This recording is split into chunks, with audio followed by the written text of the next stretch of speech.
Hi, welcome to the April edition of Kentucky Farm Bureau Reports. You know, if anybody ever asks, how is Kentucky Farm Bureau Federation known as the voice of agriculture? Well, all they'd have to do is watch this month's video. We follow our volunteer leaders to Washington, D.C. for the congressional tour. Then we measure the candidates in McCracken County. And finally, we're coming to Frankfort for the legislative drive-in. Let's take a look. I want to welcome you to the first session of our congressional tour this year.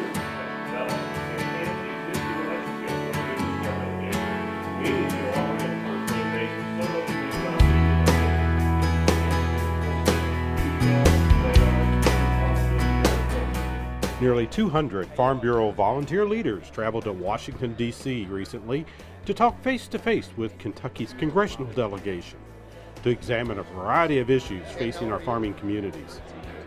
I feel it's important to come on the congressional tour because it gives us opportunities to have face time with our elected officials.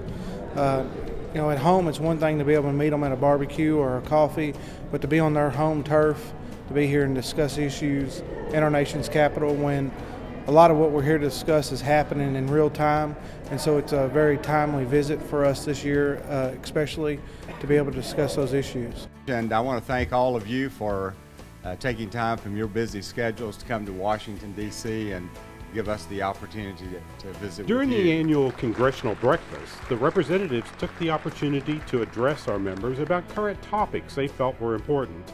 But when I first got here, you start coming to breakfast, everybody's talking about the Farm Bill. I got here 5 years ago. After breakfast, Farm Bureau members from various districts had the opportunity to meet and personally discuss state and national priority issues with their representatives in a casual setting. Helps the economy too. One of the main things we talked about was the minimum wage, how it's going to affect small businesses and farms. H-2A, how it needs to be revitalized because, especially in horticulture and tobacco and things like that, we have got to have the H-2A. We've got to have immigrant workers in order to be able to harvest our crops.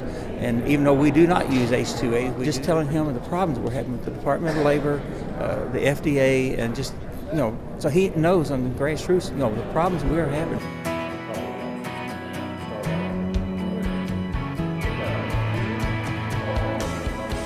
Later that afternoon, the entire group was invited to attend a question and answer session with United States Senators Mitch McConnell and Rand Paul.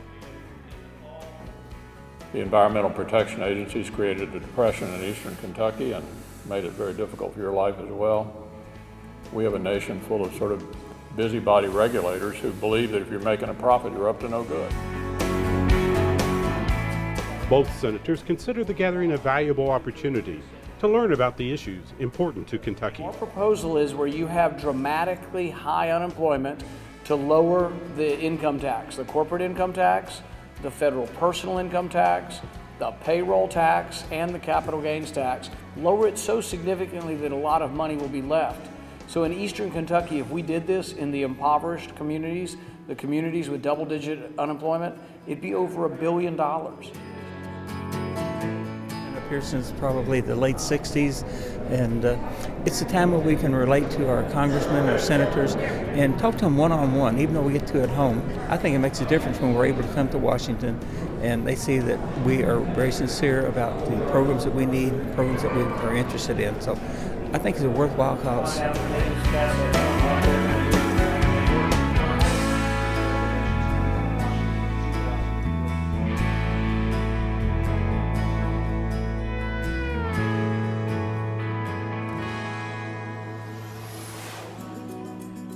Farm Bureau members were also in Frankfort having their voice heard. Over 100 Farm Bureau members were on hand for the legislative drive-in. Members had the opportunity to bring key issues before their state legislators. We're in the final days of the Kentucky General Assembly. Kentucky Farm Bureau likes to get all our county Farm Bureau leaders here in Frankfort to kind of review some of the key issues, our priority issues that's been given to us by our voting delegates, our board directors, to kind of be involved in the last few days. So these individuals be updated on the latest discussions on key legislation. Then they'll go to the Hill and they'll get a chance to visit with their members, senators and representatives, and talk about Farm Bureau's priorities and share from their point of view how these issues impact their operations and their families. So we're excited for that opportunity. The success of Kentucky Farm Bureau's legislative efforts is a combination of the County Farm Bureau leaders working hand in hand with our staff and our leadership to make sure we can convey the message to elected officials. We're here because Farm Bureau gives us great opportunities to meet with our representatives, not only in Washington, but here in our own Kentucky state. We are from Scott County, and this is a great opportunity for us to meet one-on-one with our Senator Thayer and our Representative Ryan Quarles. So we can ask questions about issues that pertain to us in farming, in agriculture, soil conservation, things like that mean something to us. And we can talk one-on-one with them to see where their views are, and hopefully that they're on track with what we want.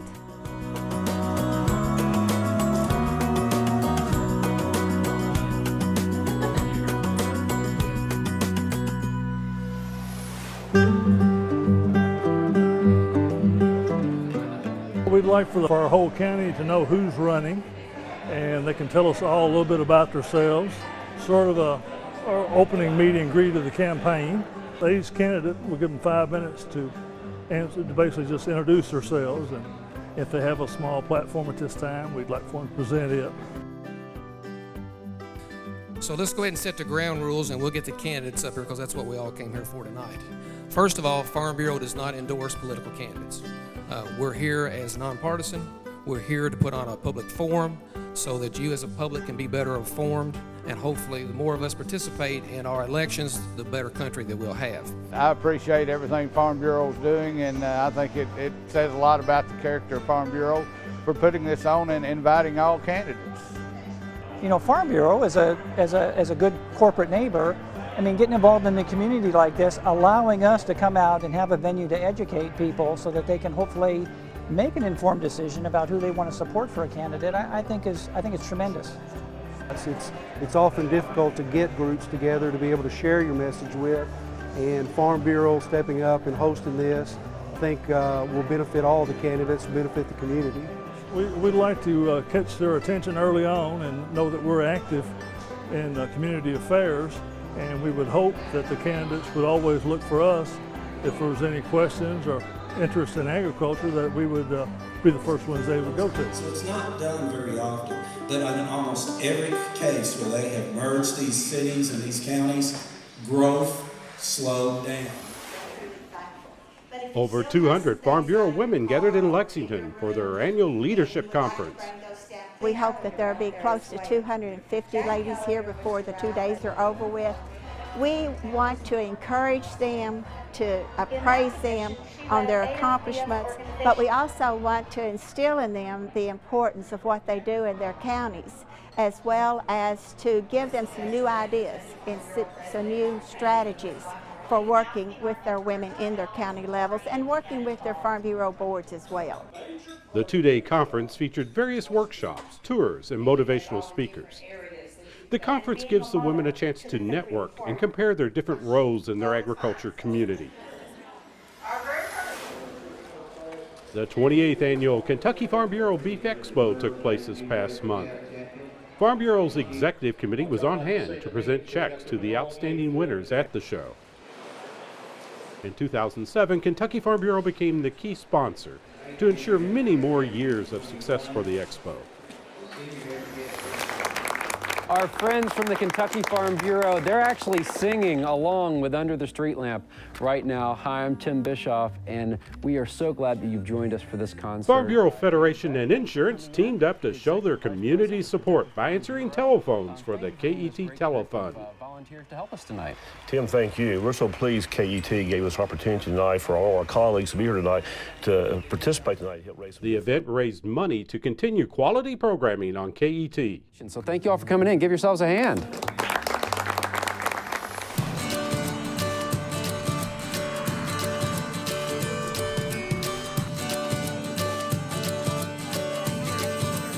This is an educational day for our roadside farm market folks, and we're going to have many of our markets here today. They're so excited. It's always excitement when you're getting ready to begin in the springtime for a new crop year.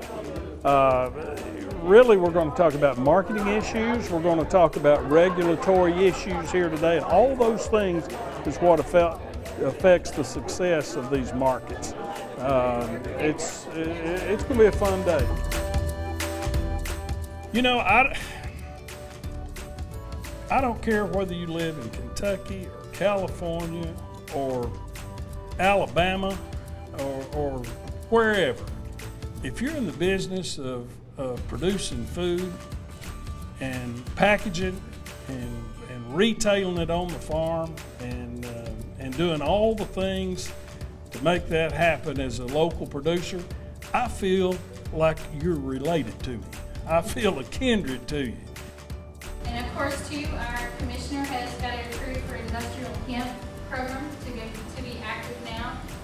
That has really taken off. We've had a lot of interest in that. You know, you can get a lot of literature from a book, but you can't get talking with other growers and producers across the state. Is just, you can gain a lot of knowledge from just speaking and talking with other growers. Today to do another edit of the brochure.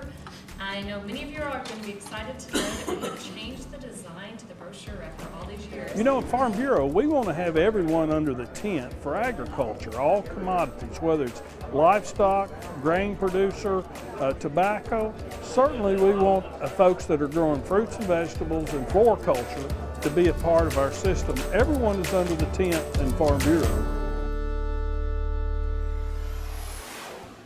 Now here's our calendar of coming events. Earth Day is April 22nd.